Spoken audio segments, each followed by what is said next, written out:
If you haven't heard it by now, Hillary Clinton is making a political comeback. What a joke. Now she is confessing to be a women's rights activist, according to her speech that she recently gave at Georgetown University. Whatever happened to the people chanting, "Lock her up, lock her up, lock her up, lock her up"? Boy, I miss those days already. Those were some beautiful days. I can't understand why in the hell are people still listening to this lady after all the lies and bullshit that she's put this country through. Let's not forget, just recently in November of 2016, this was just a few months ago, Julian Assange of WikiLeaks proved that ISIS and the Clinton Foundation were both funded by the Saudi Arabian government and Qatar. Julian Assange just proved that not even 6 months ago. Do you know what the hell that means? The Clinton Foundation got $25 million from the Saudi Arabian government over the last 10 years. That's a proven fact. It was proven throughout the election when Donald Trump was going against crooked Hillary. Hell, in 2016, we all saw it on television where the government of Qatar offered to donate $1 million to creepy Bill Clinton for his birthday. And that was just recently as well. Saudi Arabia is one of the worst places on earth to be if you're a female. If you're a woman, and if you live in Saudi Arabia, that is the worst place in the world to be. Saudi Arabia treats its women like shit, and they basically don't have rights at all. Their ministerial policies and practices forbid women from obtaining a passport, from marrying. They can't marry on their free will. From traveling, they can't do that either. From accessing higher education, they can't go to school unless they have a male guardian. It could be their husband, their father, their brother, or even their son has to give them permission to go to school and get a higher education. These are the women in Saudi Arabia. Females in Saudi Arabia have to have a male guardian approval before even getting hired on a job or requiring a medical procedure. That's ridiculous and outrageous. These women can't even marry or divorce without a male consent. That's sad.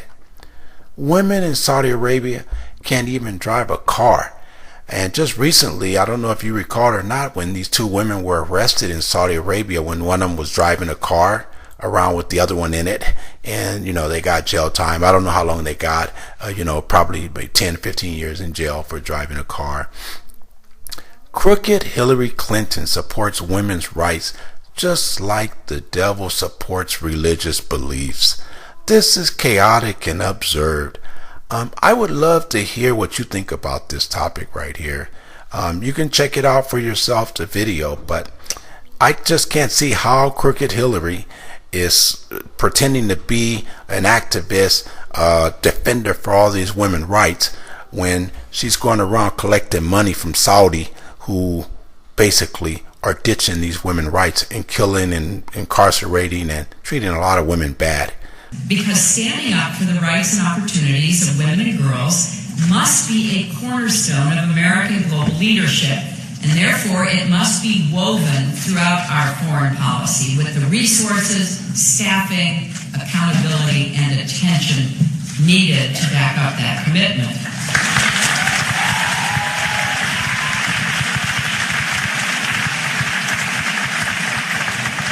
And what I was very pleased by and excited to know is how the U.S. military also recognizes the role of women in peace and security.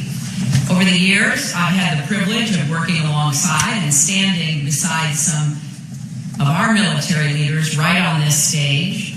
Admiral Sandy Winnefeld, former Vice Chair of the Joint Chiefs of Staff, Michelle Flournoy, former Undersecretary for Defense for Policy, helped to put new emphasis on stopping rape and gender-based violence in conflict zones and post-conflict areas and empowering women to help make and keep peace. This is especially important now when we have across the globe more than 60 million refugees fleeing not only conflicts, but famine and drought and disease.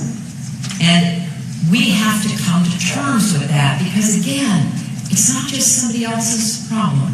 It will affect the stability of nations and regions, which in turn could very well bring problems, whether it be conflict and terrorism or disease and criminal activity to our shores.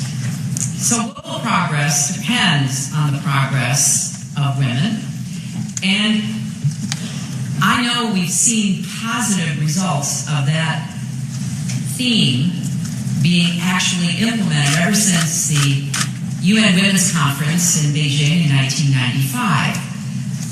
But I'm here also to say we are seeing signals of a shift that should alarm us all. This administration's proposed cuts to international health, development, and diplomacy would be a blow to women and children and a grave mistake for our country. Some of you may have seen the recent letter from more than 120 retired generals and admirals to Congress and the administration, urging the Congress and the White House not to retreat from these programs which represent our values. These distinguished men and women who served in uniform recognize that turning our back on diplomacy won't make our country safer. It will undermine our security and our standing in the world. Hi, this is Sharon reporting from Bad News Media. Thanks for subscribing to our channel and giving us a thumbs up. We really appreciate your support. Please feel free to leave us a comment and share this video with your friends. Thank you.